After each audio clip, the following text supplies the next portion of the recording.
Good morning, it's Dave, and it is Saturday the 21st of December, and we're talking today about the 1030 system, and primarily how we are going to execute our trades and look for the signals that we look for. So first off, what we're looking for here is this is the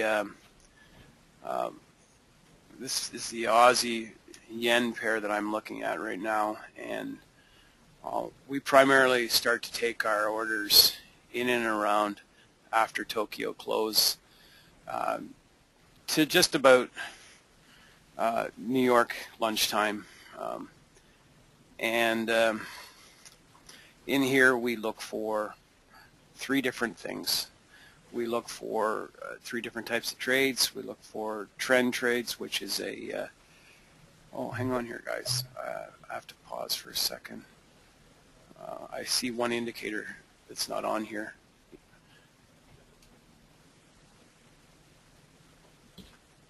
Okay, so what we're looking for here is trend trades, and a trend trade in the direction of trend with our arrowed signal here, our arrowed marker. And as you can see here, we're looking for something that's going to break above the 10, but primarily not above the 30 in the direction of trend, and looking for it to come back to break back through the 10. And once it breaks through the 10, we look for the next candle to break that candle before we enter the trade. So this section right here is a no trade. Right where I am now, we have a break of the 10, we got a signal, but the very next candle did not break the previous candle, so it becomes a no trade. We will allow the trade to go 3 or 4, but the further it goes away from the signal candle, the weaker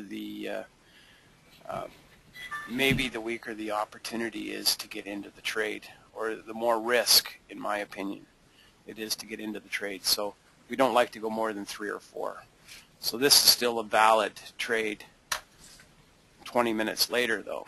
So you have to be patient, look for the trade, look for a pullback to the line. If it doesn't break the line, which it didn't break the 10 here, the one that does break it, which is right here, we take the trade. Okay, so that's our primary one trade. Our number 2 type trade in this same screenshot that I'm looking at right now is what we call the inside and outside bar trades. Again, each of those are in direction of trend. Each of those are very valid. The inside bar holds a little bit more strength with regards to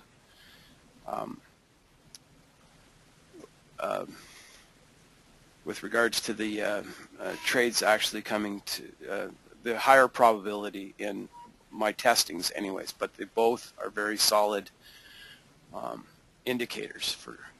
So we have an inside bar here in direction of trend, and there you go.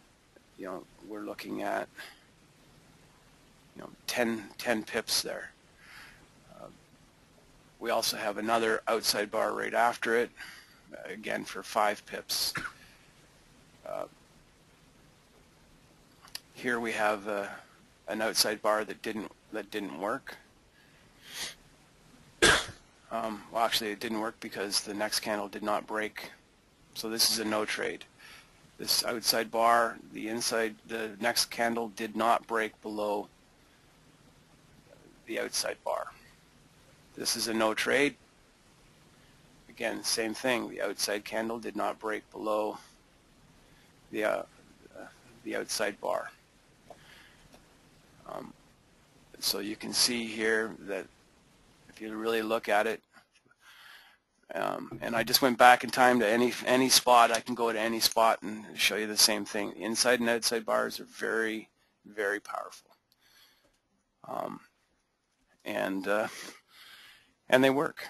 You know, this one here would be a no trade. This situation right here would be a no trade because the inside and outside bar broke above the 10 and closed above the 10.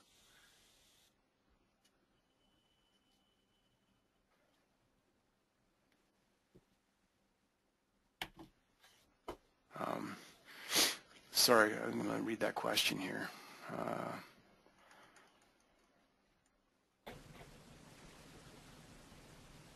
Type 1 question, you are looking for price to cross against the 10 and then break into... Neil, you can ask your questions, just if you don't, or do you not have a mic? Oh, no, I have a mic. You just said you wanted to type. Oh, no. Go ahead, ask your questions. It's just I didn't want the echo to, if there's somebody with an echo, I didn't want it to get caught into the recording. All right, sorry, go ahead, ask your question. So simply, the question is, does the, when price moves against the trend, and you know, we're talking normally about it closing above the 10 and then moving back down below again, but is it good enough for a candle to have price action that goes above the 10 but not actually close up there and then come back below the 10? So for example, on that series you've got there, there's a candle which for some reason is coloured green. Right here. So you can, yeah, that's it. So you can see it doesn't actually close above the 10, and then the next candle down is another decent red candle, so it's all closed below the 10. So is that going to be a trigger if it crosses below the low of that candle or not? No. No. No. So it must be I mean, sorry, if yeah, it would not be a trigger. You mean with the signal would not be a trigger? No, because it's still closed below it closed below the 10. Yes, that's what I was getting at. Okay, if the candles go above the 10 and the wicks are above the 10, it doesn't matter, as much as the body actually closes below the 10. Yeah, it's about close. Okay. Okay, it's all about, yeah, exactly. It's all about the close of the candle. So, okay. Sorry, you dropped out for a second. So that is an entry.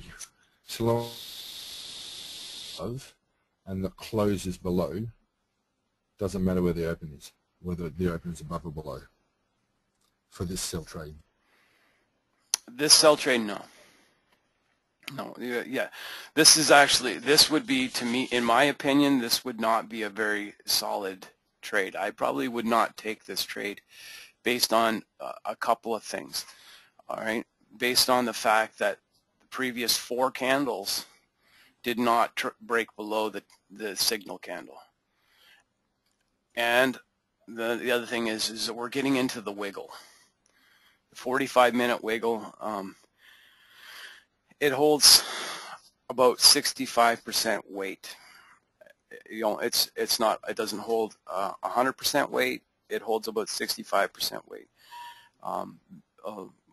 We both, Roger and I, have got caught in the wiggle, and we have made money in the wiggle. The wiggle is just a mindset that the money makers are going to make their direction or make their change of direction at the top of the hour, and they're looking in the last 45 minutes to see what direction that they want to push the market. You know, and whether, you know, so we try not, unless we see something that's just like staring us right in the face and saying, take the trade, take the trade, take the trade. We try not to do it. Okay, so that whole cluster right there would keep me out of that trade. Pardon me. Now, in saying that, we can also look at that and say, okay, this candle here really is still an entry candle to the last candle. Even though it's the 45-minute candle, it's still an entry to the 40-minute candle. So it would trigger a sale. However, it's 5 candles away. And when you're scalping a half hour away, is a far enough away period to reduce your percentage on that trade going in your direction. So that weighs on me as well. Like I will not take... Can you say that again, please? Sure. We are 5 candles away on this 45-minute candle. Okay, so candle 1, if it broke the signal candle, we're in. Candle 2, we're in, but okay, it might be instead of it being let's call it a 90% on candle 1, 80% on candle 2, 70% on candle 3, 50% chance on candle 4. Don't go in on candle 5. Okay, does that make sense? Like the further the candles go away, especially as a scalper and on price action, the more opportunity for it to change, because the actual trend is going to run out of steam one way or the other. If it's so, we try not. But potentially, after that red candle, the 3 candles after that are also signal candles, even though the arrow isn't on them. They're signal candles because they spike above but close below the 10, right? They're what you would consider bounce trades. Okay. Yes. They are not. That's what Neil was just asking. Are they signals to enter under normal circumstances? No. Right. No. I would. Okay. Because that's what I thought you just said yes to a few minutes ago. And so, if it has to open above and close below, it can't open below, spike above, and close below. No. You're getting it. You're getting it. No. Sorry. Okay. Nothing broke below this candle. Correct. In any of this. This would be our only trigger. If any of these 4 candles broke below this candle, whether it goes above and breaks, none of them went above the 10 to create a new signal. So they are still opened above the 10. None of them closed. None of them closed above the 10. No, but a close above the 10 is not an entry signal. It's the close below the 10. It's not the entry. That's your trigger. So that's your signal candle. If it closes below the 10, right? So those ones, all those 3 candles after that long red candle, all closed below the 10. They just didn't open above the 10. So that's what I believe that's what Neil was asking, and that's what I wanted to clarify as well. For a signal candle to be a signal candle, not an entry candle, but a signal candle, does it have to open above then close below, or can it open below, spike above, and close below? It has. If I'm going against the trend and the candle closes above the 10, and the next candle closes below the 10, that will create a trigger signal. Yes. Okay, that will not trigger that will create a signal. If it goes above the 10 but closes below the 10, it will not create that signal. As you can see right here, it did not go Simplify above. that rule. The body of the candle has to straddle the 10 for it to be a signal candle, right? Yes. Yes. Okay. Thank you, Roger. Okay. Thank you. Right. So I'm asking. The candle will open above the 10 and close below the 10. That'll give you a signal candle. Gotcha. Yes. And that'll be marked by the royal. All right. Thank you. All right. So, and then third, so we're okay. We understand the entries off the candles. Yes. Yes. Yeah. You need to define trend. Okay. Trend is when in a downtrend is when the 30 is above, the 10 is below the 30 and below the 200. That is a downtrend. The uptrend would be when the uptrend would be when the 10 is above the 30 and above the 200. Okay, so those are how we defined what our trends are. David, could I just ask a quick question there? Because the 200 EMAs are a relatively new addition to the chart, so that's now a hard and fast rule that it has to be confirmation with the 200 now, yeah? It's not hard and fast yet, but it's becoming that way. It's okay. it's going to create. It does create a better probability of the trade, but it's not a hard, fast, fixed. I mean, if the 200 is tight to the 10 and the 30, it's something to keep in the back of your mind all the time, is whether or not you want to play towards the 200 or you want to play against the 200, and that we can discuss in another session, because that's what we would consider a counter trend session, and I really don't want to get into counter trend trading, because no, that makes sense. because this is we need to define the very basic rules first and understand that, get that down pat before we start adding counter trend trades in there. Yeah. So we have 3 set fast trend trade rules, or trend trade setups. One is the Royale with trend. As long as the 10 is in here in this situation, as long as the 10 is below the 30 and the 30 is below the 200, it's a downtrend. Therefore, we are only looking for entries of going down. We are not looking for entries of going up in a downtrend. Right? Royale settings, please. The Royale settings are all right. Let me open that up.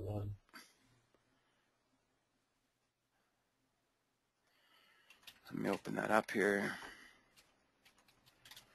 All right, so the Royale settings, basically what we have on our chart, and everybody has their own colors and charts, but I find that this is the best situation, is that when you're basically, we have the red, which is the 10, and we have the blue, which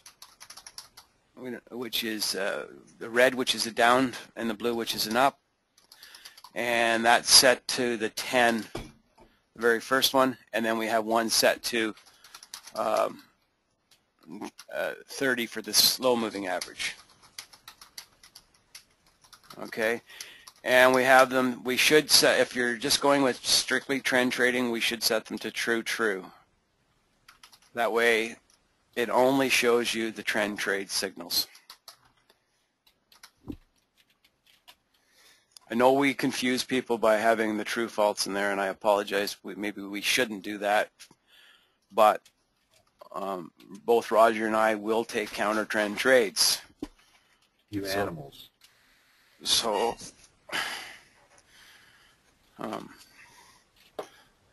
right. So that is, as you can see right there, with the true situation, we are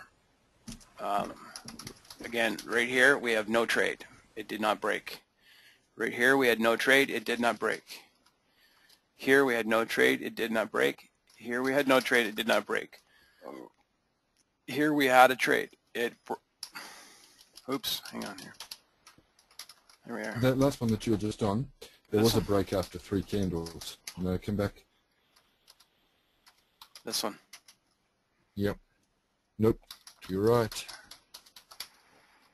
Yep, stop. Yep. So that's your signal. 3 candles after that, it did break below that. 1, 2, 3. Would you have taken that? No. Why not? It's too far away, in my opinion. I don't like to go more than a couple myself. And I'm also looking at, that's a good question, and the reason I say no to that is because I'm also looking at the 10 and the 30 are moving closer together. I do look at the 10, whether in what direction it's pointing. I will look at it if it's pointing, if the 10 is pointing at 3 o'clock, and the 30 is pointing at 4 o'clock. My moving averages are getting closer together. Again, that's something else that I would keep in my mind. So meaning that they're starting to tighten up. As you can see here, that's exactly what they do. So in here, I've already looked at these three, and I'm like, okay, this is going towards 4:30. The 30 is going towards 4:30, and the 10 moving average is going towards 3 o'clock. I'm going to sit the one out. If this 10 had been pointing more down and had been going in the same direction like these ones here, I probably would have got into that trade. But looking at the picture, that's all hindsight, because we don't know, right? Yeah. Well, when that candle opened, 10 was 3 o'clock probably. Yes. So to me, watching the moving averages is very important. Which way that they're going. If the 10 is moving up towards the 30, and I get a signal, I'm probably not going to take the trade, because probably the next 2 or 3 candles are going to move back up and maybe touch the 30 and then maybe change direction or not. Who knows? I mean, we don't know that, so we just stick in to probability of what we do know. I have another question. Sure. Let's say that you get in. Let's say you get in the trade and everything is moving in the right direction. Both the 10 and the 30 are pointed down. Then you have a reversal candle, and say 2 candles later, the 10 begins to move past 3 o'clock and more towards the 30. Would that be a valid exit signal for you?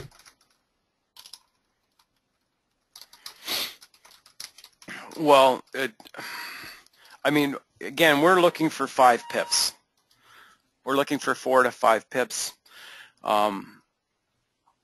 The cross is a good valid exit,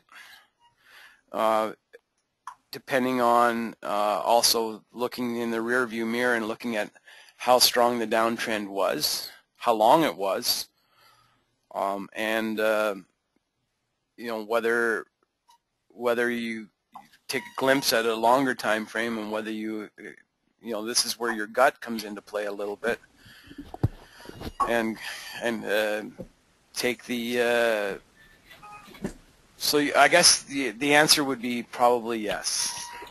It would be a good. It depends on again where you are, but I try to set and I don't do it all the time, and I do get caught with my pants down once or twice.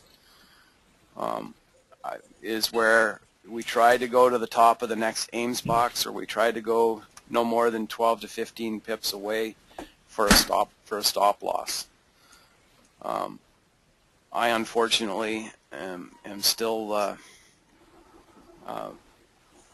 got some mindset of longer time frames, and will ride out a few trades. That doesn't work for me. Anyways, yeah, sorry. It doesn't work all the time for me either. But I mean, I'm trying to break that habit, and it's hard. It's hard to break a habit. Okay, so that's trend trading. So I think unless there's any questions more about trend, let's move on to the next inside and outside bars. But if anybody wants one more question, 2 more questions, whatever. Are we good with the trend trading? Yes. All good. Okay. So So this in a trend trade would be a successful trade. Here we have a break. The next candle breaks below, and you know it was beautiful for 26 pips if anybody wanted to stay in that long. But the very next candle we were out with our 4 to 5 pips. Actually, 2 candles later. And again, if you look at when that candle broke, our moving averages had spread apart there. Both are going down. The 10 is actually going at about 4 o'clock, and the 30 is going at about 4 o'clock, and the 10 is going at about 5:30. That to me is a good opening trade, and away I go. I took it. You take that trade right here, and you're in. All right. So the next one I want to talk about is inside and outside bars, and we briefly touched on it. Inside and outside bars are when the next candle breaks below the inside or outside bar. So here's a candle right here at Tokyo close. So we have an inside bar, and then we have a break of that inside bar on the very next candle, and it's good for 11 pips. Here we had an outside bar, but we did not have a break of that outside bar. Here we had another outside bar, but not a break below that outside bar. Here we had again another outside bar, but no break. Here we had a break. Here we had a signal and a break of that that bar, and that was good for 3. I'm going to look in the mirror. That was also the one that you said that you wouldn't take. Yeah, it's good for 3. Yeah, you're right. I did say I would not take that trade. I'm going to look in the rear view mirror, and I'm going to see exactly, again, where these guys are all going. So in my opinion, that's a no trade, but if somebody had taken it, it would have been good for 3. Or would have been, you would have been stopped out because you hit, 16 is your... Here's an outside bar with no trade. Here the outside bar. Here we have an inside bar, but it's above the 10 and above the 30, so it's a no trade because we're looking only for trend, and right now the trend is down.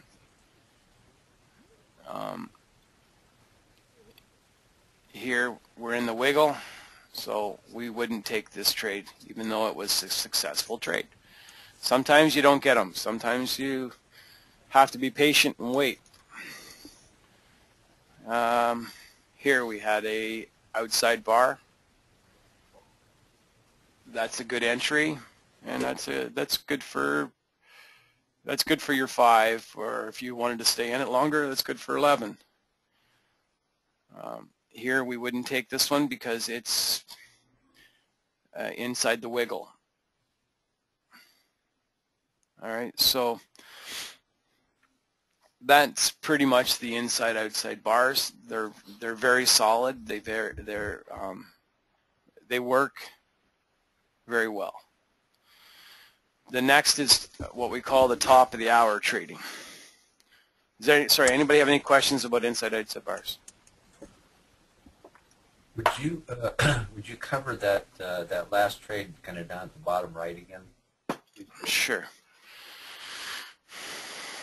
This one right here? Yeah.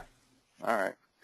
So we have a bunch of inside and outside bars here. Mm-hmm. We also have a pivot. We also have a pivot line here, and we know that there's been. So we're looking at this. We have a break right here of that. Or sorry, we have a break on this very next candle of that outside bar. We would enter that outside bar right there, as close to. If it goes more than 1 or 2 pips away from it, we don't chase the trade. We'll let it go, because I don't want to get in the trade way down here. You know, like a pip away, plus I've got a spread of, let's call the spread 1.5. So I'm basically, you know, I'm looking for 5, and I'm giving 2.5 of it to the broker. I'm not interested in that. Right. Right. So as tight to the inside outside bar as you can, or even the trend bar as you can, the signal bar as you can.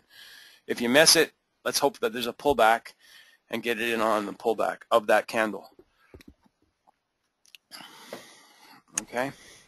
Okay. So I mean, don't take the trade way the heck down here. It's probabilities. We don't know whether or not it would be good or it won't. So. Can I ask a question about pullbacks? Sure. Okay, well, let's say that the trade we're talking about, the candle had first gone down, broke the low of the outside bar, okay, but then it sucked back. Say you missed it when it first went down. When it sucks back, is it valid to get in at a better price? I've done that. I've done that. It's better to get in when it breaks down below it, or when it comes back down and you've got the confirmation that it's going. Because Okay. if I made myself fairly clear on that, I'm not I sure. understood. All right. You know, would I take that way up here? No, I wouldn't. When it pulled back and it came back down again, I would probably take it as close to the bottom of the outside bar as possible. So, but then if I took it and it pulled back and took my entry in here, I'm not going to complain about that, because that's probably the pip that the broker is going to give to me. Right. Okay. Okay. So yeah, no, I wouldn't take it up here. Definitely not. Because now, again, the same thing. You're looking for 5. You've already gone 5 pips against you in that pullback.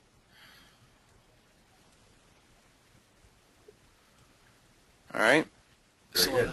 So the next one is, and that we're going to cover right now, is the top of the hour trading. Top of the hour trading is what we consider. We mark it with this signal here. It's called the Bob signal, and we mark just the 45-minute candle, but it encompasses the 45, 50, and 55-minute candle. And then we will wait for a break of the 1 hour top of the hour candle of that whole group of candles. So from here, from here, let's go to this one here. So from here, let me pull this down.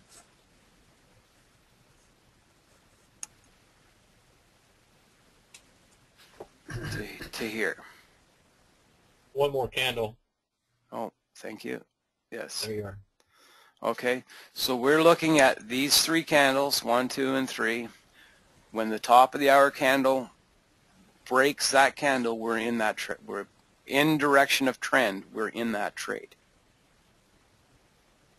Not in opposite direction of trend. In direction of trend. So we know our the first candle, the 0 candle. Pardon me? Right. What if did you say, just clarifying, only if the very next candle breaks the box, right? Correct. Okay, so second or third candle would not count.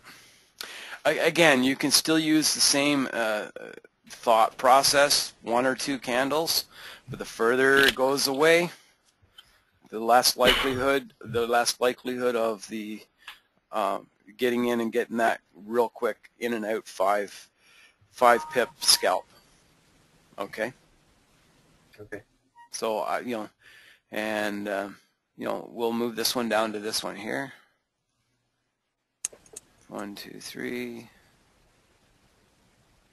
which is here. Oops.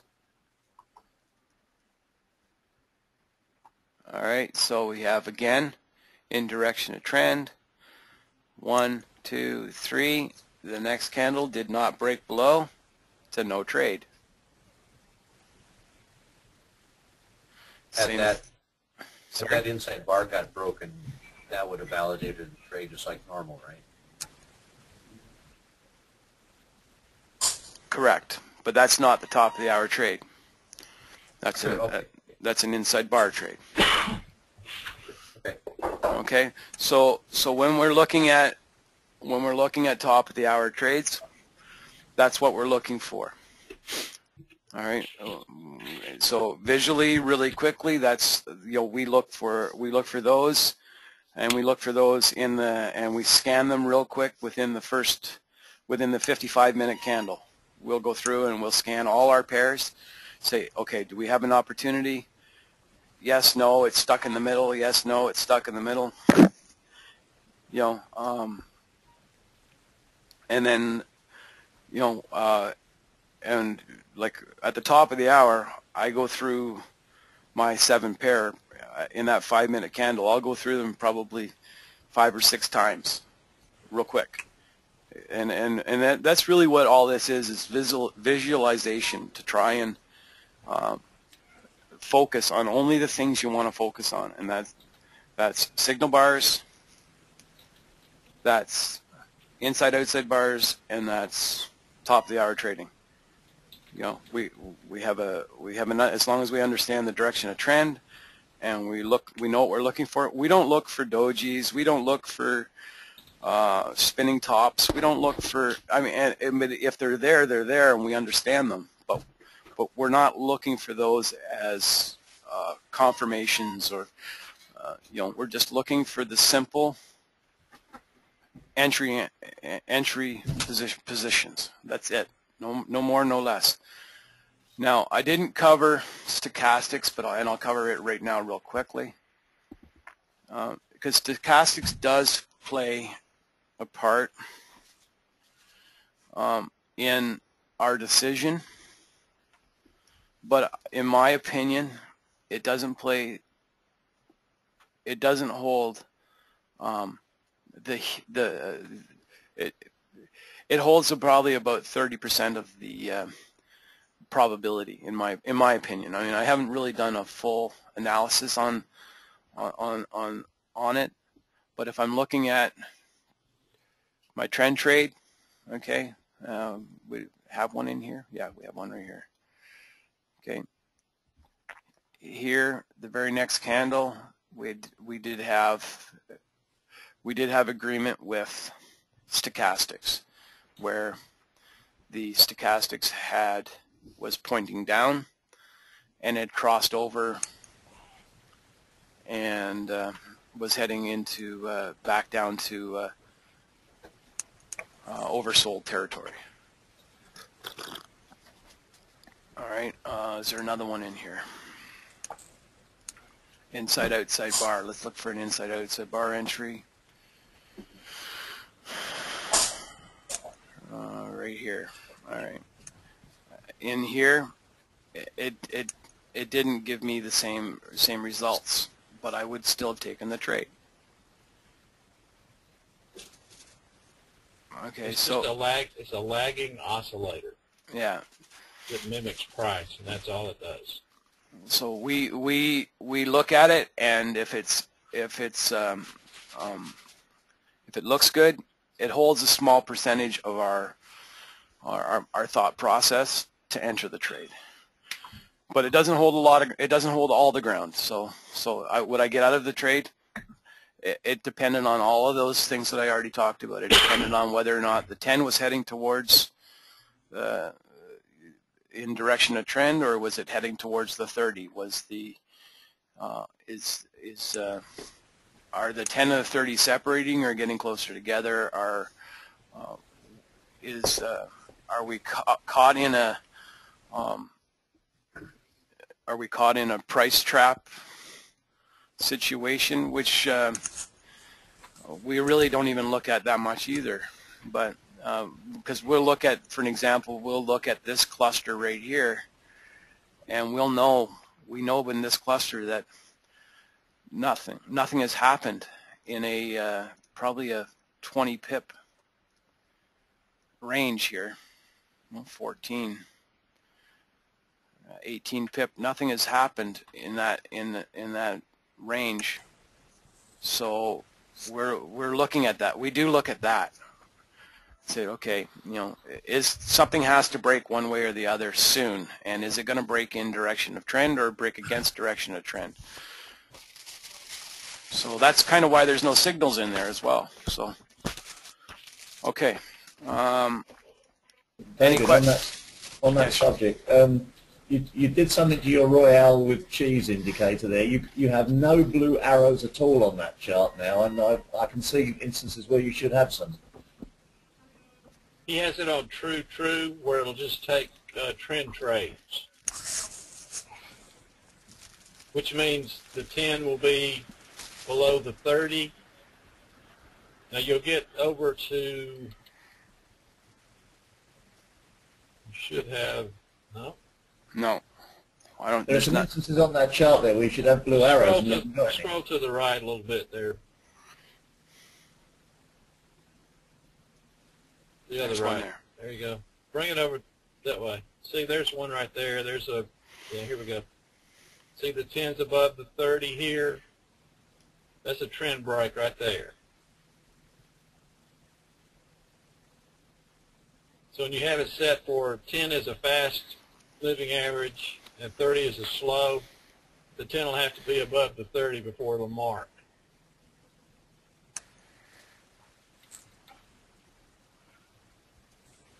Yeah. So here nowhere down here did it mark because the 10 did not break below the 30 after it crossed over. It still stayed above the 30. So the only time that it actually gave the signal was when it broke below the 10 and then broke above the 30 again.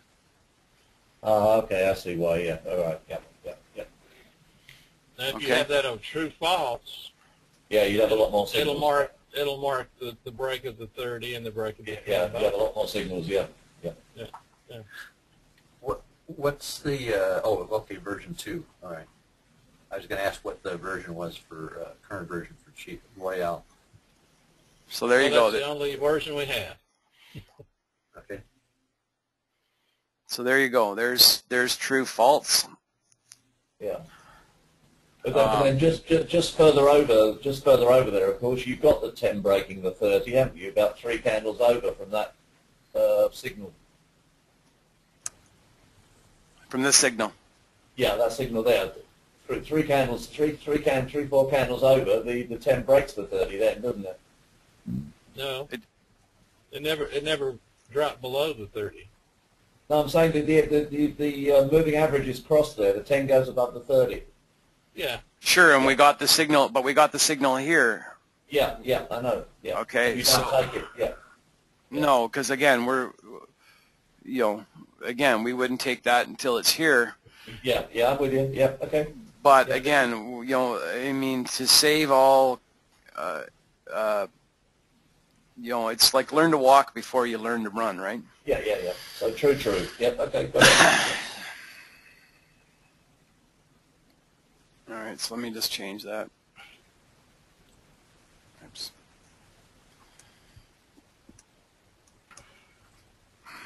David, could you go through the take profit? What we like to take profit on? Sure. I don't know if your big numbers are showing or not. They don't. The big numbers don't show this far back. Okay. Because they would show this far back in the and maybe I should actually do that because that also is part of our a huge actually part of our process. So let me go back to our to the front of the screen instead of way back where I was there.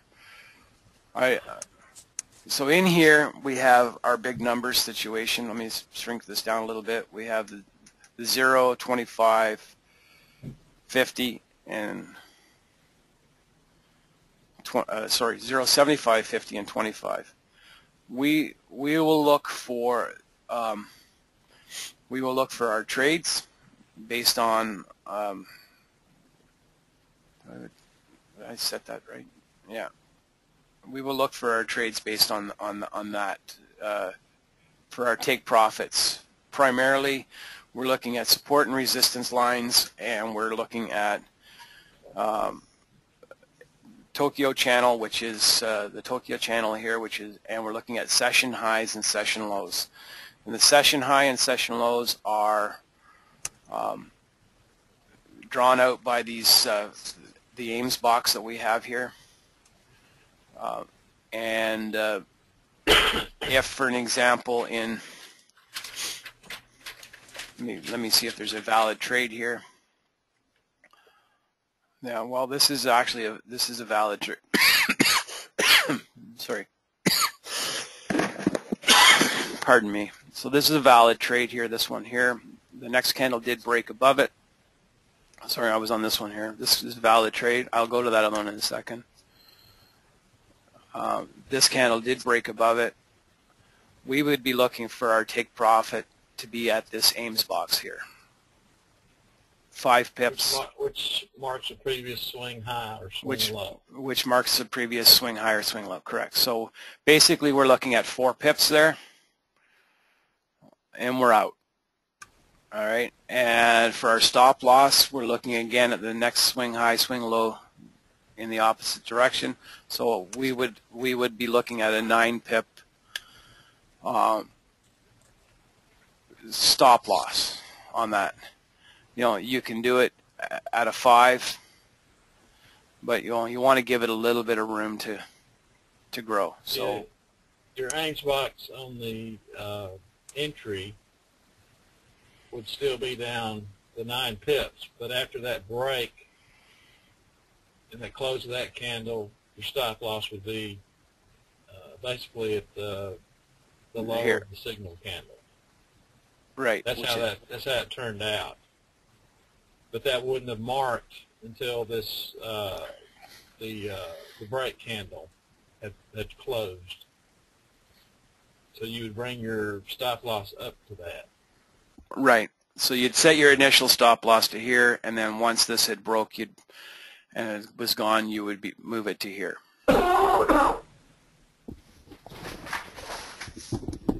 We're trying to devise an indicator for that, because I get trades that go against me, and so Roger gets trades that goes against him. We all do. So and also because we're scanning so quickly, so vigorously through all the pairs all the time, for us to take an extra a minute to set stop loss and take profits. Like, take profits not a hard thing, just it's a drag and it's done. But for us to put that other piece in there, it's harder for us to deal with every single when we take the trade. So because we want to get on to looking at the next one, especially if we already got a signal. If we got a signal, we want to look at them and then come back and set our stop losses. But in most cases, when we come back, our take profits are already taken profit. So we and if in this situation here we have entered in here on this candle here. You're after London close on that on Friday afternoon, so. Oh yeah, well we wouldn't be in. You're not going to get a whole lot of movement. Yeah, we wouldn't be in right here, but yeah. So, but we will look at taking our profits at the big numbers, because the big numbers, if you look, have very significant role plays in the market. Like stop losses, big numbers. It wouldn't go past the zeros. The zeros and the 50s are the biggest. The zeros and the 50s seem to hold a lot of support and a lot of resistance, where the 25 seems to hold some, but it has more opportunity for breaking through the 25 and the 75 than it does the zeros or the 50s. Does that make sense? Yeah, absolutely. Okay. You mentioned trading times there, David. I suppose everybody's going to have a different perspective on this. From my point of view, it seems the best trading hours, I'm talking London time now, would be 7 a.m. because that's when Frankfurt opens, up till probably 5 o'clock when London closes, maybe 6 o'clock, which would also give you the first 4 or 5 hours or so of New York trading. Yes, what we primarily look for is when Tokyo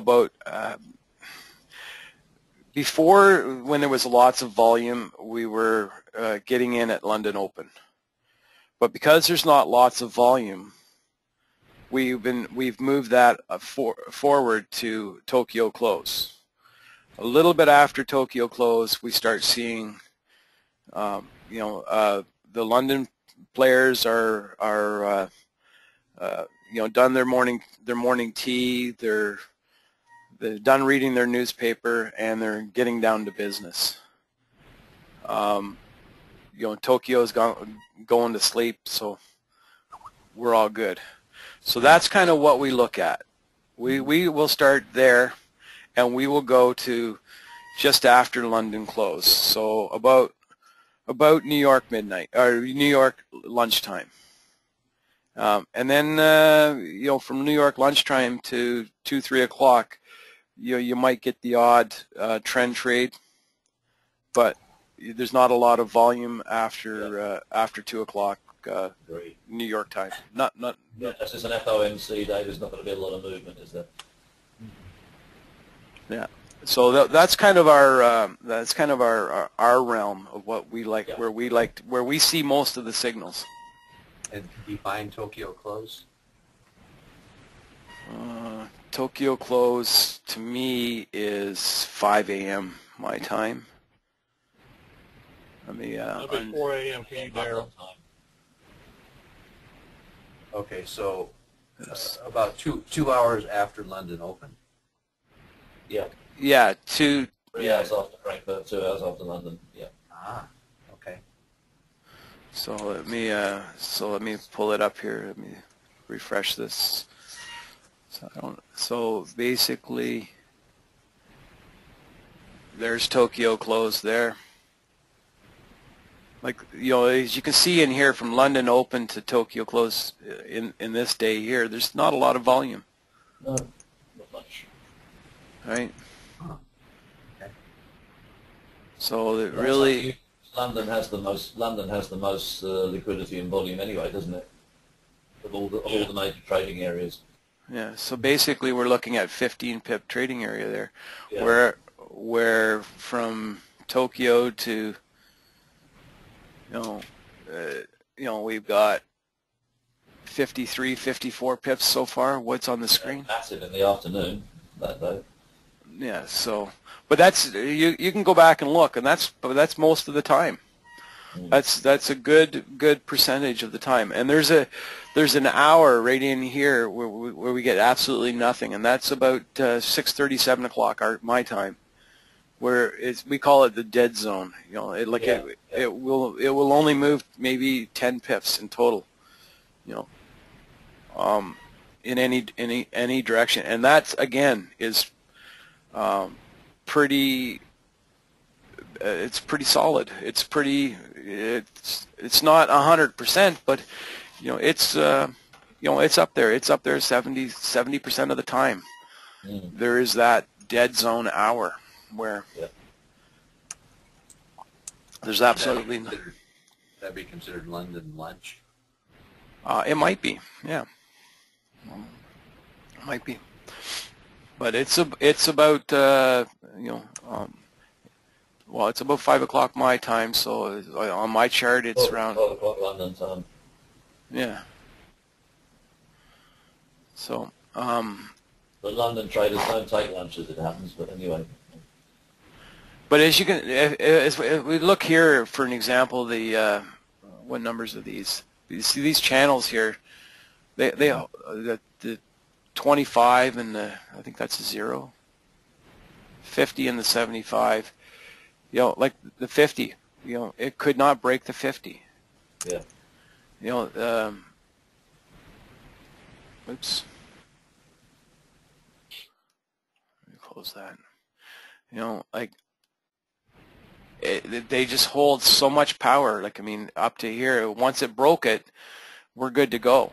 That's the 50. Once we've broke the 50, we're good to go to stay above the 50, and it bounces off the 75, comes back to the 50, goes back to the 75, you know, goes back to the 50, you know, tries to break through the 50, goes back to the 75, goes through the 75, and goes to big 0. I mean, those numbers are huge, huge, yeah. And we look at that. We want to see where those are, and then when we're in smaller time frame, like when we're in trading mode and the candles are moving, you know, we want to know how far they are away. We want to know if they're, you know, within 2 or 3 pips of or 5 pips of, let's say, the 0. You know, if they're within a few pips of the 0, we'll probably stay out of that trade until it either hits it or breaks through it. But when it's in 2 or 3 pips of the 75 or right at the 75 or the 25, and we've got a good solid direction to trend up, we'll probably take that. We will probably take that trade, as long as we get one of the 3 signals. As long as we get the top of the hour, the inside outside bar, or the signal, the Royale signal. Otherwise, unless we see something that we don't normally trade, we won't take it. Okay, a question? Sure. Okay, let's say, for instance, you get in a trade on whatever the signal is. Well, point one out here. Oh, okay. All right, just for the sake, let me see here. I don't see one there. Okay. Well, go ahead with your question. Let's see if we can find one. Okay. Anyways, okay, let's say you get in a trade for whatever the reason is, and then price just sits there for X amount of bars. Is there a point which you just throw in the towel? Are you waiting for the MAs to go sideways, or just a specific time limit? Anything like that? I don't know. I've sat in the same trade for an hour and a half when it hasn't gone anywhere.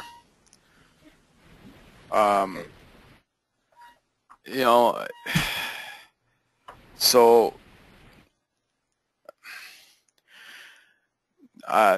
again, that's just that's a personal preference. If you don't want to be beholden to that trade, get out of it. If you think that by looking at a higher time frame that it's in a bit of a price trap, and you think it'll go in your favor, stay in it. I mean, but I don't know. I mean, you got anything to add to that, Roger? No, it's just like Daryl said. It's real frustrating. Yeah. When it just goes sideways, and it'll do it like when we're waiting for an announcement or something, a news announcement. It'll just go sideways. So. Well, my thought being is that the whole point of, I think, getting in on the break of whatever the signal is momentum, correct? And how are you going to measure momentum? Well, I mean, that's the price action is going to tell you that. So if you get a break and it goes 1 pip or a half a pip above that bar, but then just sits there for, let's say 3 bars and nothing happens, there is no momentum. Or would you say momentum is more likely to be when you follow trend? Correct. Okay. So that's what we try to do. We try to make the probability greater. You know, if you take a trend trade, the probability of it being successful is higher than if you were to go count. You know, like you got the counter trend trade and then it went sideways. Right. Yeah. So, but you don't know when that sideways deal is going to happen to you. But it's usually before a big announcement. It's what I found, or a certain time of day, like that dud zone that David was talking about. So. Okay. Okay. No, I'm trying to find one here. Well, look at EU on the 20th after the Tokyo close.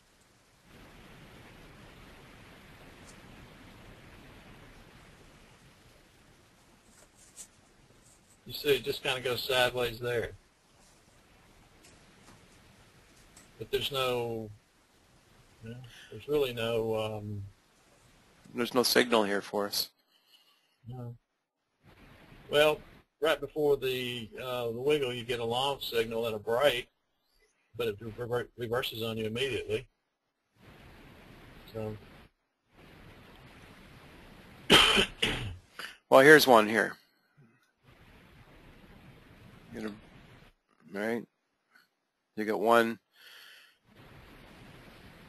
You know, your stop loss. That's what I'm talking about. Yeah. Okay, so your stop loss will be, well, you'd have been stopped out 4 candles later if you'd have set your. See, you've got, like we're saying, that's a trend trade, but it just turned on you. Right, but so now you're going to have losses like that. But also in this situation here, and sometimes we forget. I forget my own one rule that I use is which way are the indicators going, or sorry, the moving averages. If they're so tight that's that squeeze, yeah. That's that squeeze, right? So I forget that sometimes, and that's something Daryl that came up with that. Daryl came up with that term yesterday. Is that what that was for, Daryl, or was it something else? Yeah. No, that was for the inside-outside bar in between the moving averages. Yeah.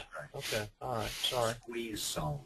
Yeah. So in that respect, there, if you're sitting here and you haven't taken a trade for an hour and you're going, oh man, I just want to take a trade. Oh, right. This pair, I haven't traded this pair for like 45 minutes. And you see a signal and you don't put all those things back into perspective, check 1, check 2, check 3, check 4. You hop into the trade because you only checked 1 and 2, and now you're stuck. You're stuck in the trade until it either goes one way or the other. And, okay, so... any other questions real quick about that? I'm going to go through a bunch of trades in a second here.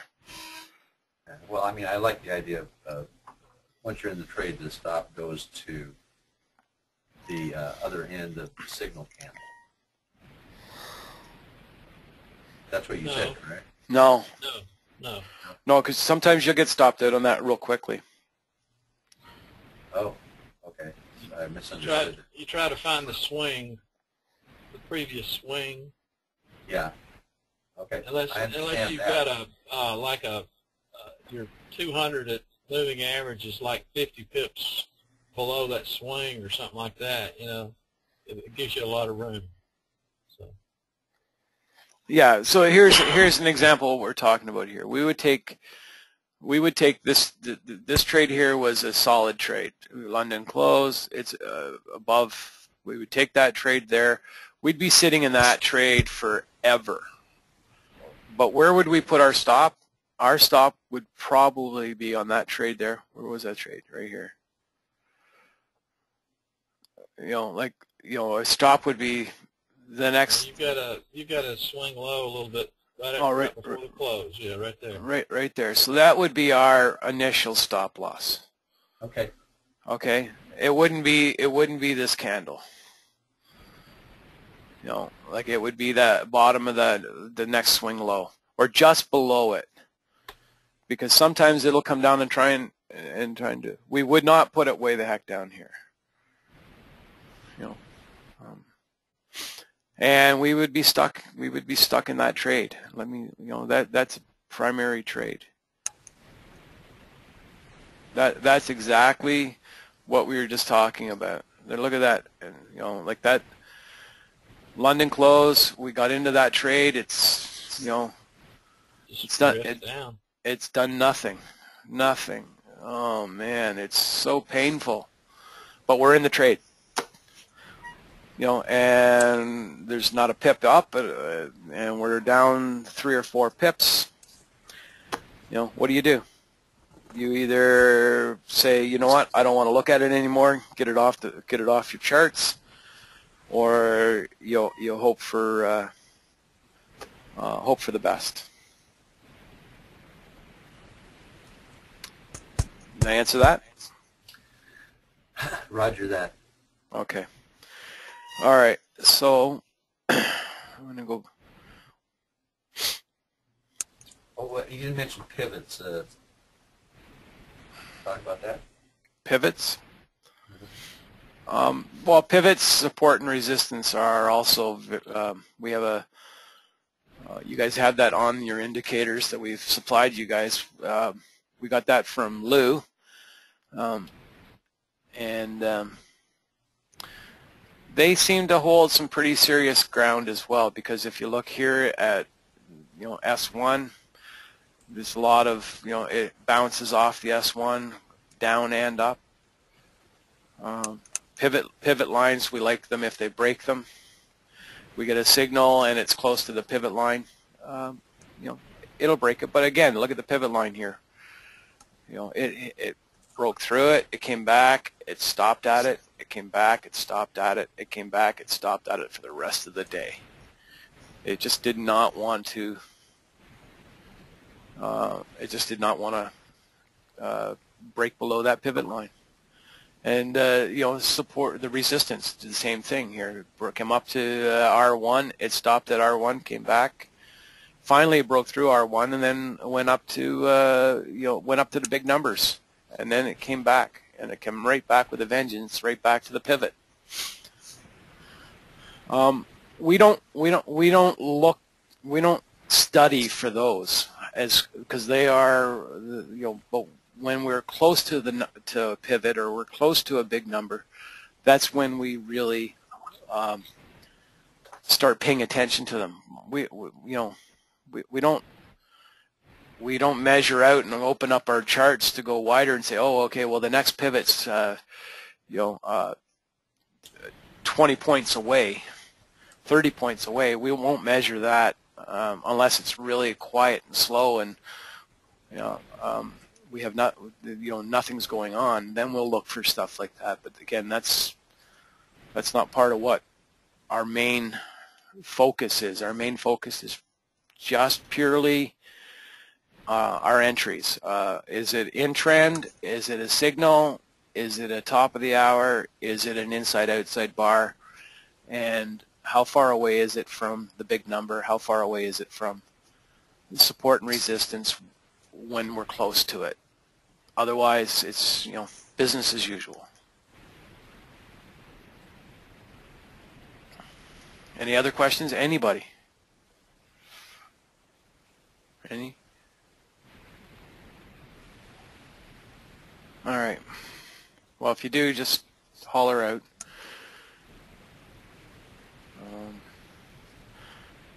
I think that's the pair I was on.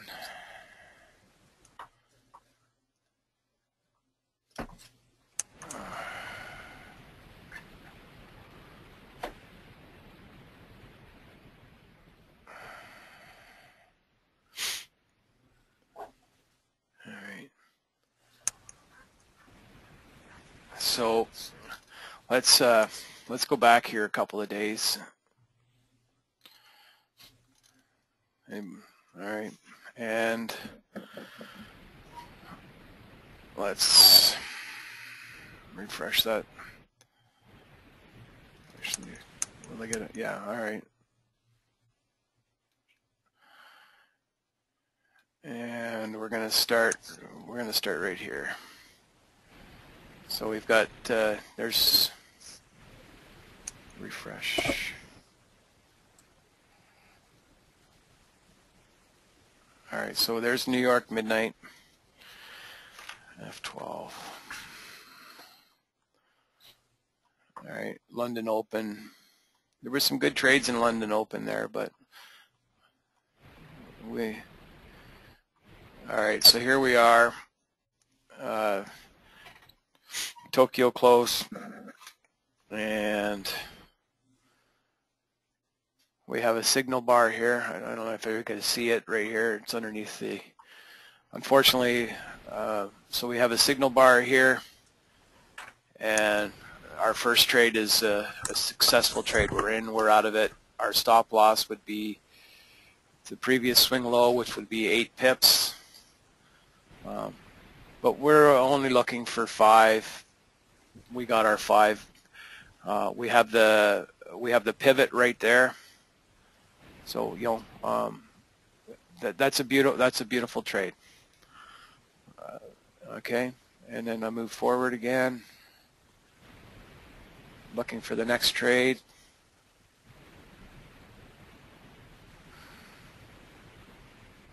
We had a up here. We had an outside. We had an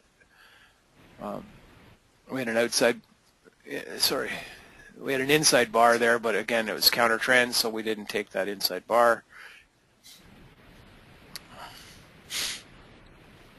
We have another candle here, which is a inside candle, but it's underneath the. It's in the squeeze. It's in the squeeze, so it's between the 10 and the 30. So we're it could be a valid entry, but it's not one that we're looking for. And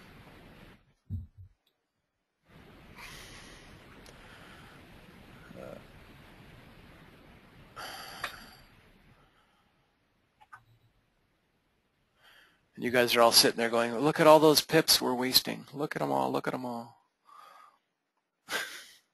Okay, so we have a signal here on this candle here. This candle broke above it. We're in that trade.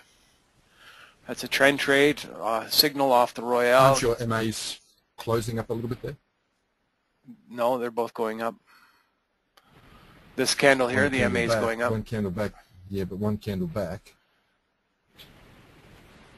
the MA is still, the 10 is closing down on like it's coming back down. It's at 3 o'clock.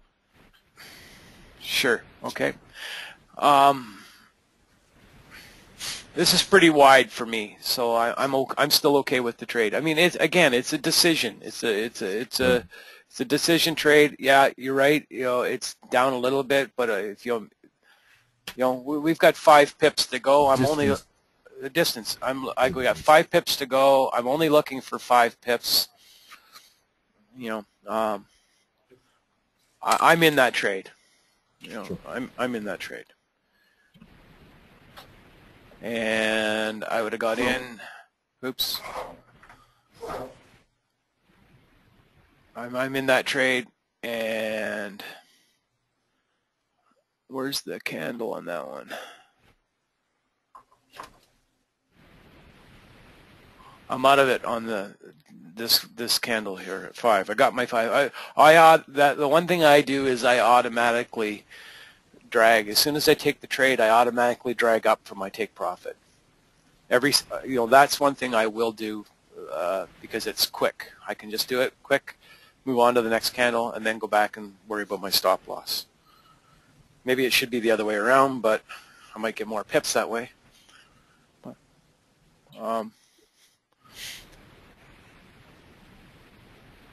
All right, so that was a good trade. Actually, that very candle that broke would have taken my profit because it was all the way up here to 8. So I'd have been out in that 5-minute candle. Within that same candle, I'd have been done. The trade had been finished. All right, so then I have an inside bar on the next one, but no break of the inside bar. But I do have a candle break on the next one, and I'm in that one as well. All right, oops. F12. All right, I'm in that one as well. So basically, I'm in for. There's my 5 there, I think. No, there's my 4, 6. It's not quite 5, but I know I'm coming up to the 45-minute candle, so I'm out.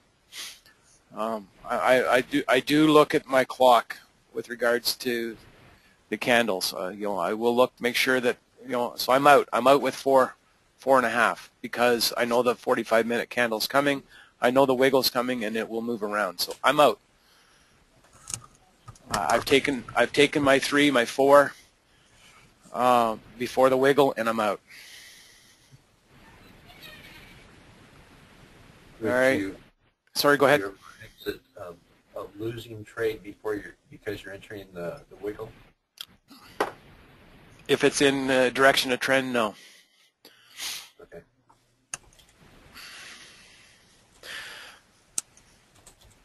Unless it hits your stop loss. Sorry, I mean I should clarify that. Yeah. Unless it hits your stop loss. And again, the one thing that maybe I shouldn't do, and I do, is I look at higher time frames.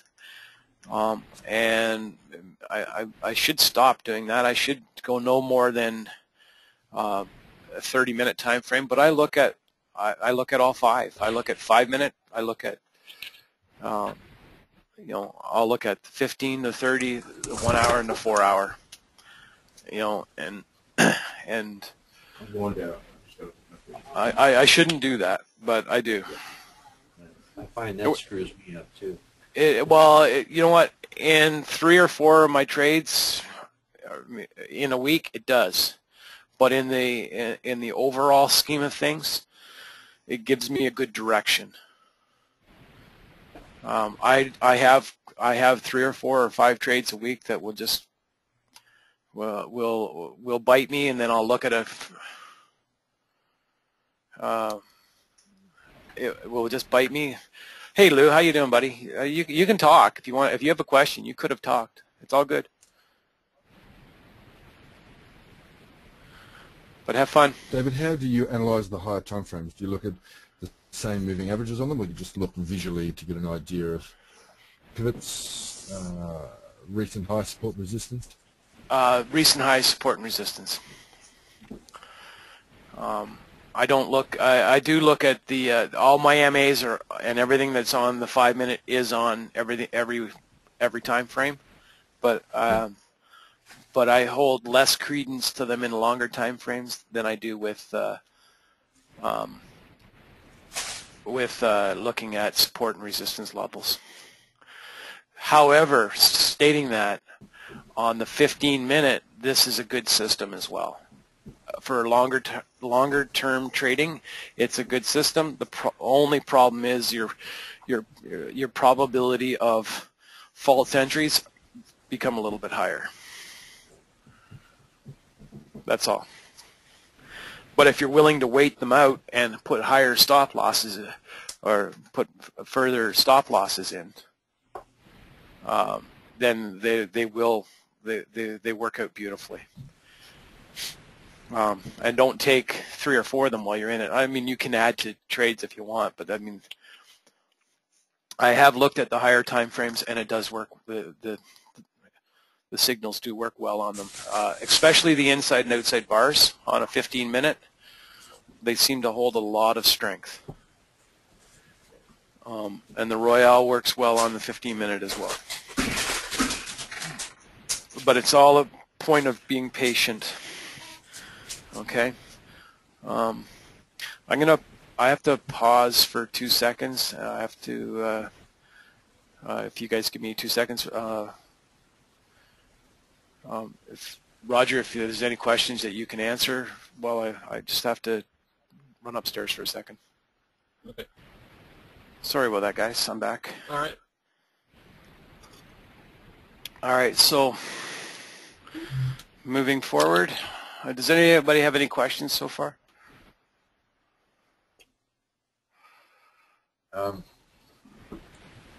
No. Okay. All right, so moving forward here. Okay, I have a squeeze situation here I have to look at. My 10 is moving closer to my 30.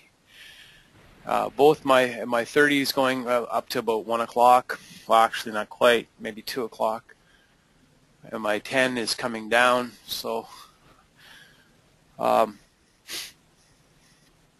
probably gonna stay out of that trade. Okay, I'm probably going to stay out of that trade, and that's so. Let's just see whether or not that was a good call or not.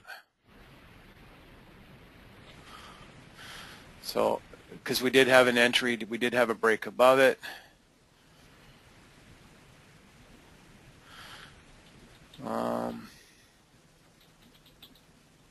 We've only had 3 pips so far. And that was a good call to stay out of.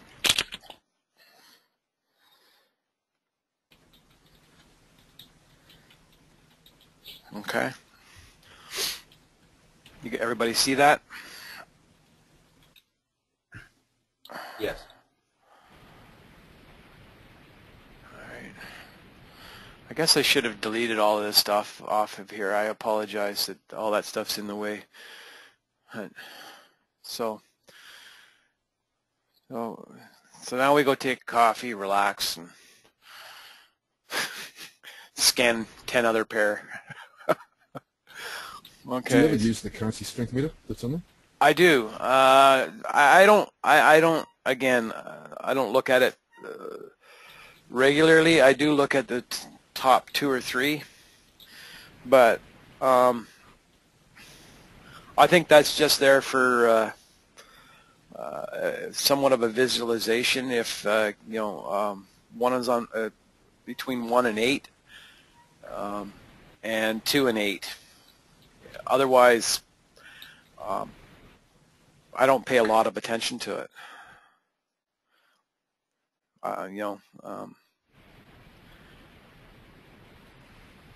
Would you say it again, David?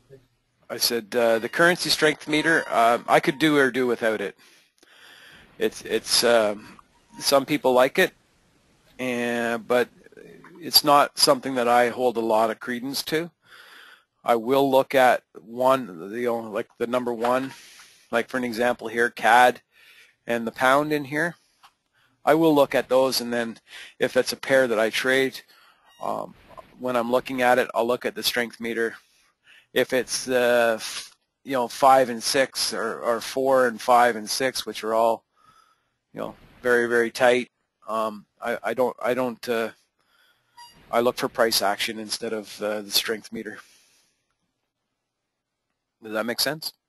Yep. Okay. Moving forward. So we have no trades here. We have no trades. Well, we have a trade here, but again, it's a counter trend trade because it's pulling to the 200. The 200 acts like a magnet. Like it pulls it to it, and it pushes it away from it. Somebody used Daryl. What did it was what's his name there in the Ichimoku? Paul. He used he said the cloud. Everything pulls towards the cloud. It's gravity. When it gets too far away, it always pulls back. Well, when I think the 200 is very much the same way as the cloud for Ichimoku. So, and whereas it comes to the 200, if it breaks through it, it'll push it away, or it bounces off of it and pushes it away, and then when it gets too far away from it, it pulls it back towards it. So, and this is a prime example of that. You know, it pushed it away here. Now it's too far away. You know, it's like, hey, come home. We're, you know, 30 pips away from you. We miss you. Pulls it back. So you know, the new addition, thanks to Larry of the 200, it has been and also Michael has been a welcomed addition to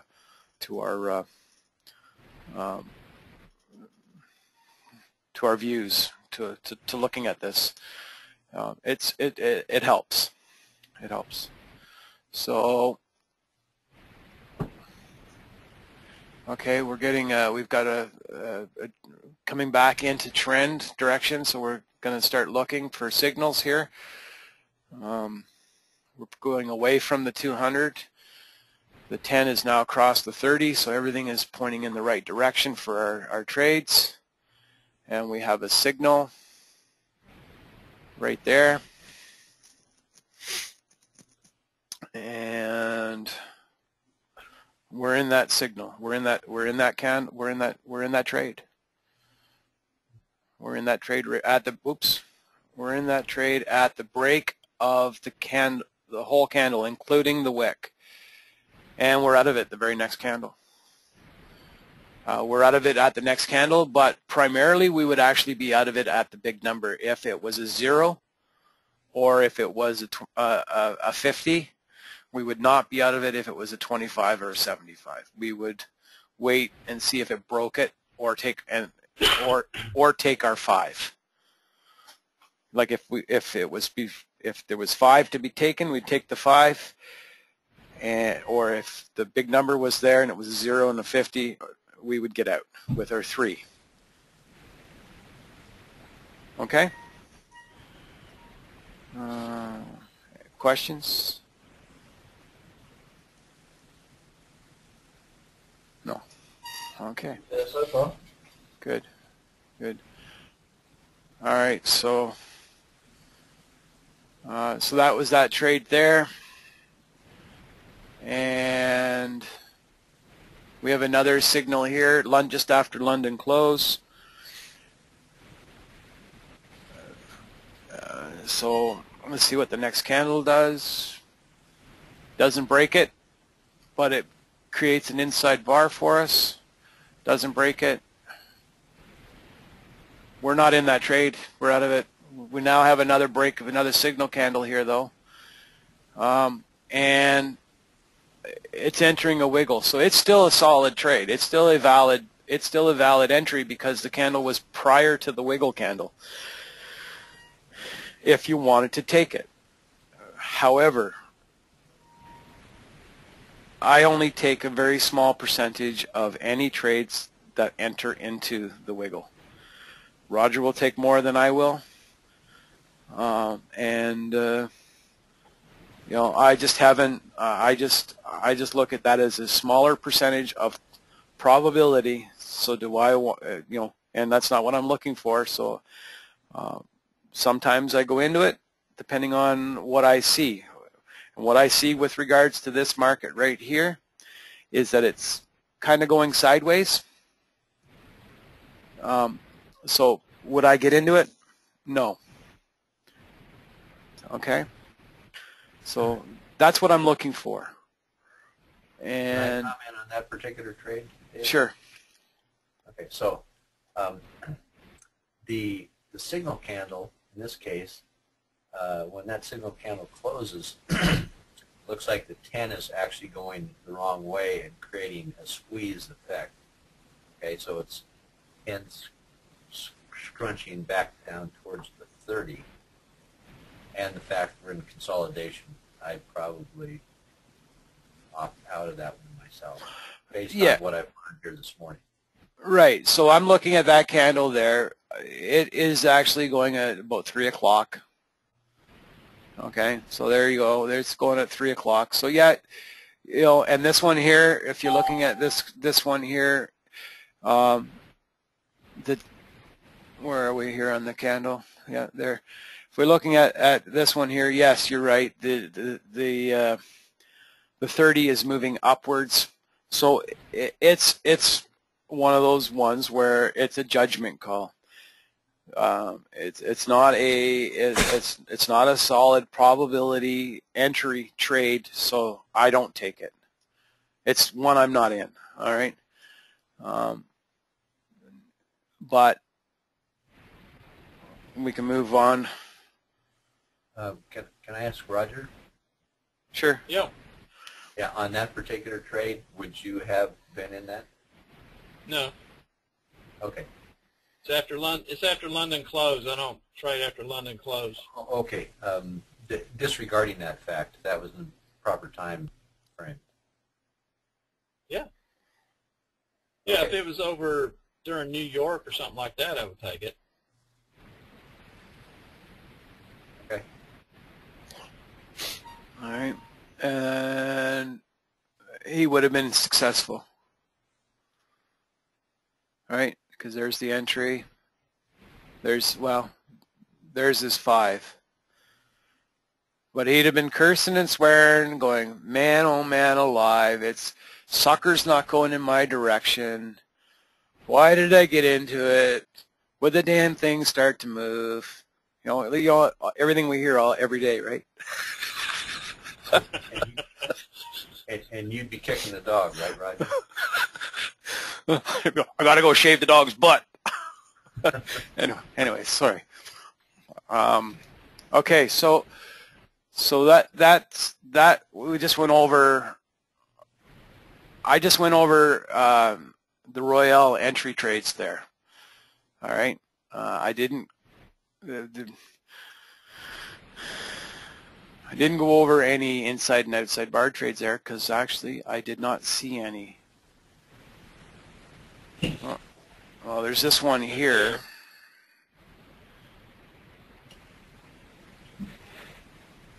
Oh, no, we would have taken the break of this one already. We're already in that trade for that one, so that's fine. This one here, we're not in the trade because of the squeeze.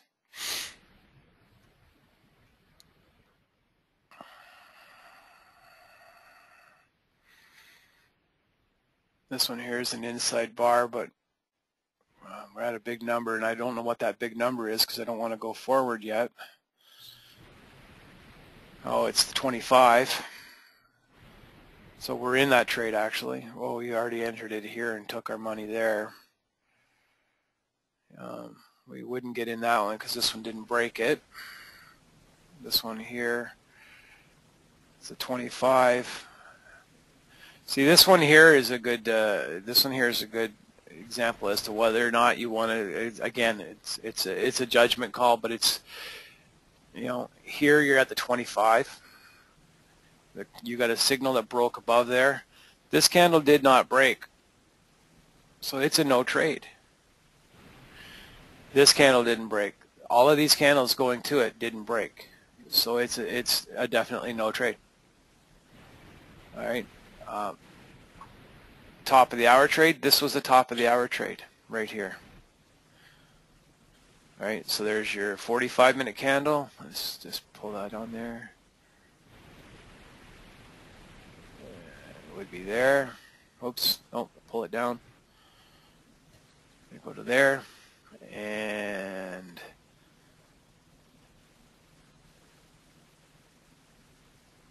this one. 1, 2, 3, yeah, that one. Okay, but there's your 1 hour candle.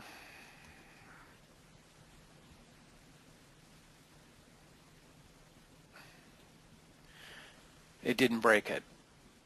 But your next one did break it. But again, now we're getting further away, so I haven't done any numbers on probability with regards to how far away on the top of the hour trade you want to go away with regards to candles. but at looking at that, you know, because we're now obviously looking forward,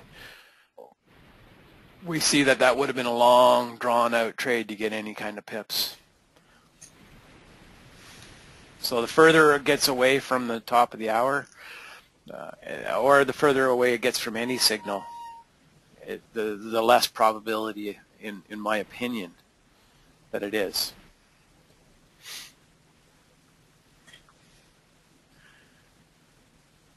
All right. You should be able to get an Indy for that top of the hour trade, shouldn't you? Which would automatically draw a different colour rectangle over those candles. Sure. But again, the top of the hour is not our main trade. I might trade top of the hour 3 or 4 times a day, and that's it. It's not one of it's got a good probability if it's in the right direction, but it's not one that I focus on. Okay. This area, it's the wrong time of day to do it. Yeah. Yeah. True. Yeah. So we have to kind of come up with the right time frame. That's a good thing to maybe we'll look at this weekend and maybe next week when they slow down. Is I might look at that and see when is the best time to trade the top of the hour. Like time of day. I don't know. All right. So any other questions before I keep moving on?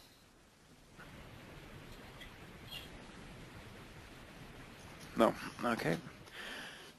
All right. So we had a signal here, but no break of it, so I just kept moving. Oops. Out of the way.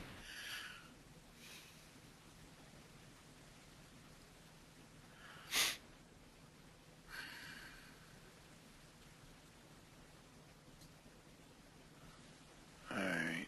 We're going to get a signal here.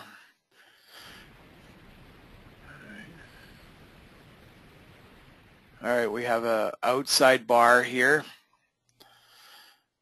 Okay, we have an outside bar just broke above the 25. MAs are all in the right direction.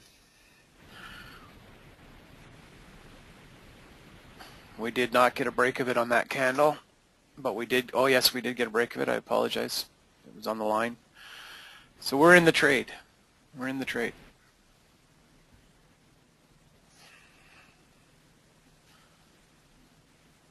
And it was a solid trade.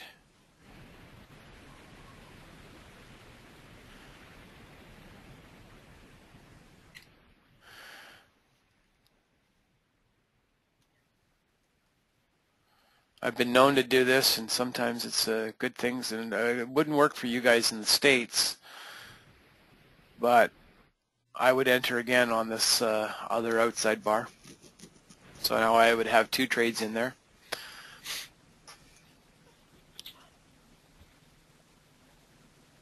I think you can enter trades in the same direction. You just have to close the first one first. Okay. Yeah, that would be kind of counterproductive, though, here, right? Because then you're giving away another, spread. Okay. But I don't know. I would give the broker its dues for both those trades because they were both worth 5 to me. Mm-hmm. So you don't want to give the broker his due, then don't play the game. Pretty much. So you have two outside bar entries. Yeah. Long with trend. So. All right. And let's take a look here. We have on this one here. We don't have stochastic agreement on that one. We don't have stochastic agreement on that one either. But we don't solely, like, again, we don't. Stochastic has a part, but if we waited for every single trade that had every duck 100% in order, we probably would take half the trades that we take if we're looking for stochastic agreement. Maybe a bit better than that, but all right. So we have a so we're looking here now. We have a break below the 10. So now we're looking. So we'll look at that. That's our previous. That's what we're looking for. Okay, we got a signal that broke below the 10, and we're now waiting for a signal to break above. So we now have a signal that breaks above. So when we see the signal break below the 10, we keep that in the back of our mind. So okay, we're going to get a signal coming up shortly, hopefully, because it's in trend, and all the MAs are in the right direction, and we're good to go. So we have a signal here on this one. And are we in the trade? Yes, we're in the trade. And we've probably pulled our 5 off the very first trade, very first candle there. Again. Absolutely. There's 7 there. 6. So we're in, we're out. It's beautiful. We're all saying hooray, hurrah. It's a beautiful trade. We have a, if you're quick and you want to get into the next one, we have an inside bar. Do we have a break of that inside bar? Yes, we do.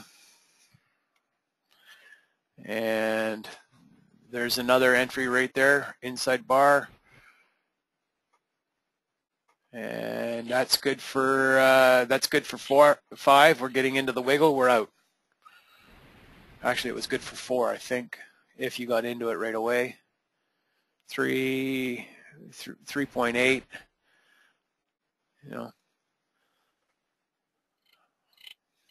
So that's a good trade. You wanted to stay into it, you could, because obviously. But again, my rule. I try to get out. I try to get out before the wiggle. I don't want to be. But I'll look at which way the moving averages are going as well. If I'm in the wiggle and it's right here in this kind of an area, I'll probably get out of my trade. Like it's going sideways. I entered here. I didn't get it. I got it. Actually, that's not even a good one to use, but I don't see one in here yet. That's a good one. If my MAs are close together, then I won't. Then I will, and are going sideways.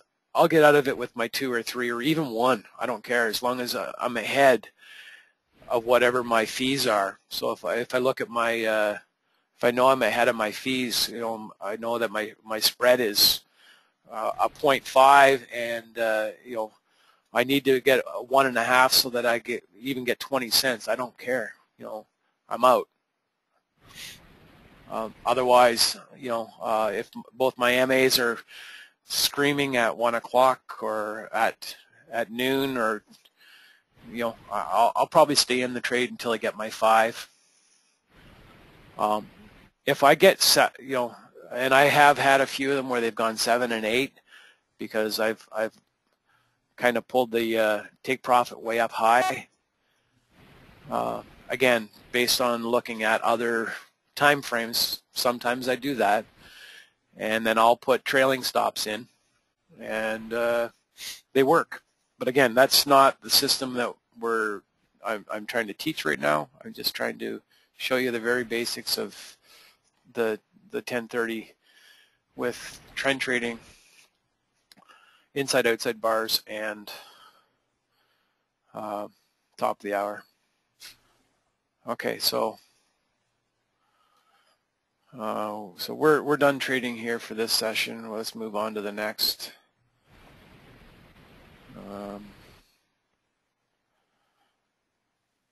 It's 5 o'clock somewhere, isn't it?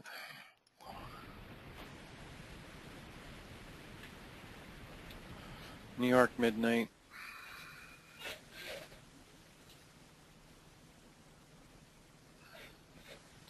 London Open, and here we are. We're into our trading. Pardon me. All right, so we have some inside-outside bars here with 10 above the 30, so it's a downtrend, but the 200 is in play now, so we're just going to watch, wait for our 10 to break above our 30, and we have that here in the wiggle, of course.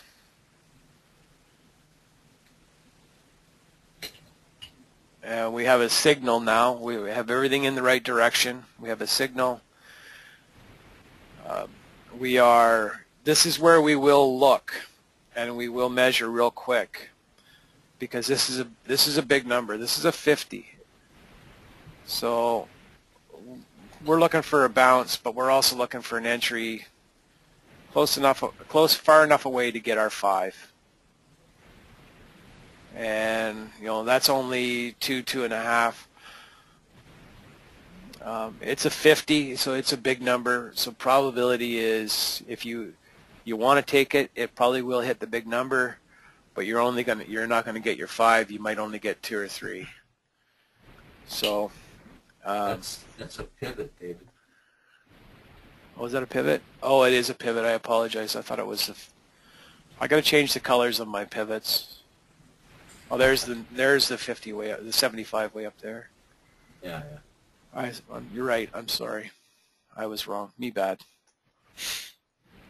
All right, so we're in that trade.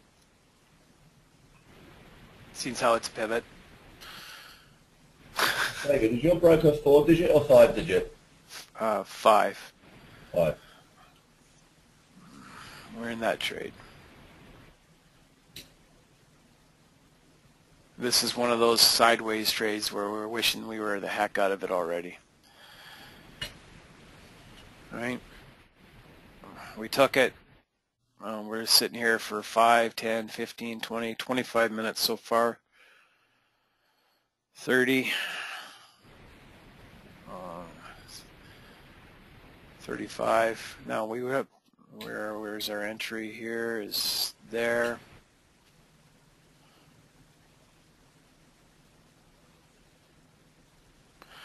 Looks like we're going to get stopped out on this one. Well, you have a crossover before that too. 10:30. You do. You're right. So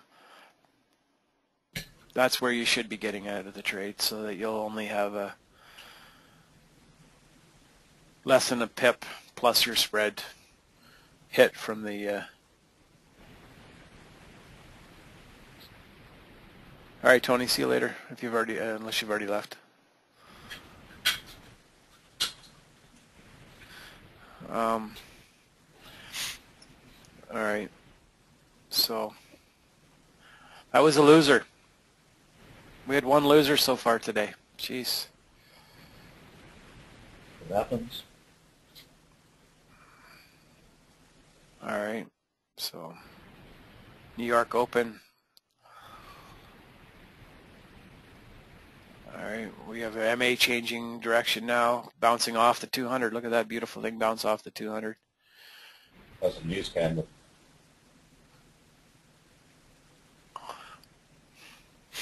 But the 200 still held. All right, so that's a news candle. Holy moly! Yeah, so that's the other thing we try to make sure we watch is stay away from news events, especially if they're red. Yeah. So I mean, sit it out. When in doubt, sit it out.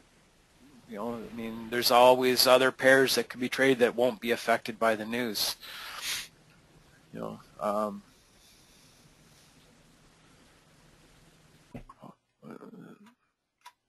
sitting there going, but look at all those pips. Well, you don't know if those pips are going to go in your favor or against you. So, all right. Any questions, guys?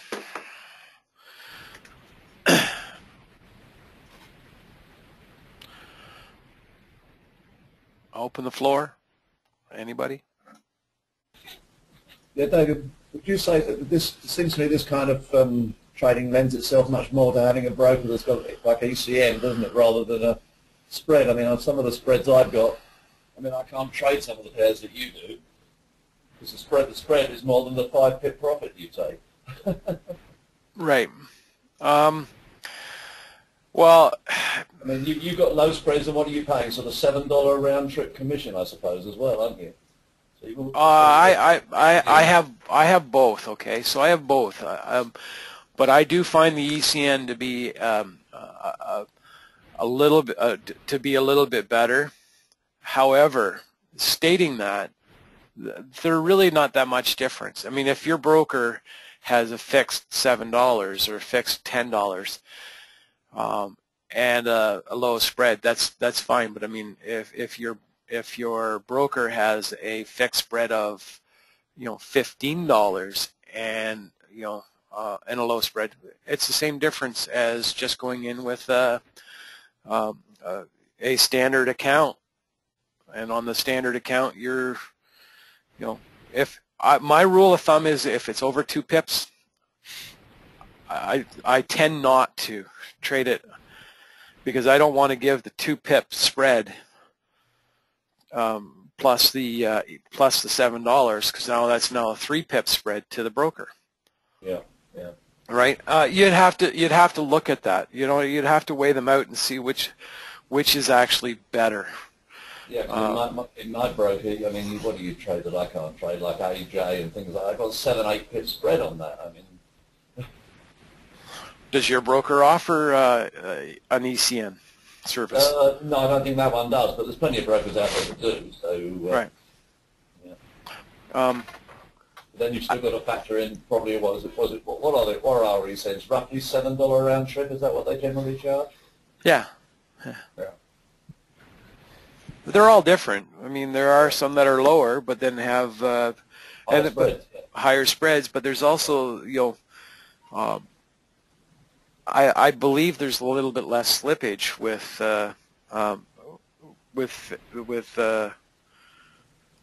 standard brokers, but instead of ECN, I mean, the broker's there to make money as much as we're there to make money. Yeah, of course. Yeah. So it's a catch-22. It's whatever you're more comfortable with. If you can't trade the AJs or the other ones because they've got higher pips, then sit them out or look for a different longer term strategy on those specific pairs. Yeah. Okay. If you're happy with the broker you have. Yeah. Well, I mean, sometimes you're getting out with 2, but you're still making a profit, aren't you? Yeah. Yeah. Absolutely. Okay. Anybody else?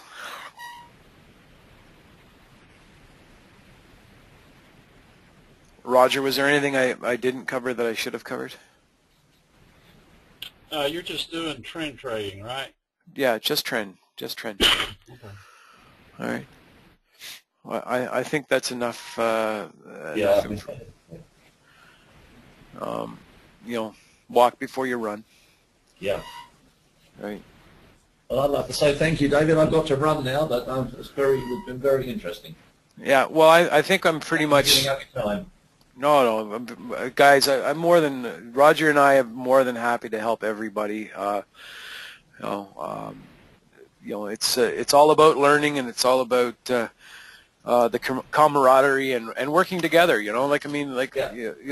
As you've stated, and we've all stated many times, trading is a lonely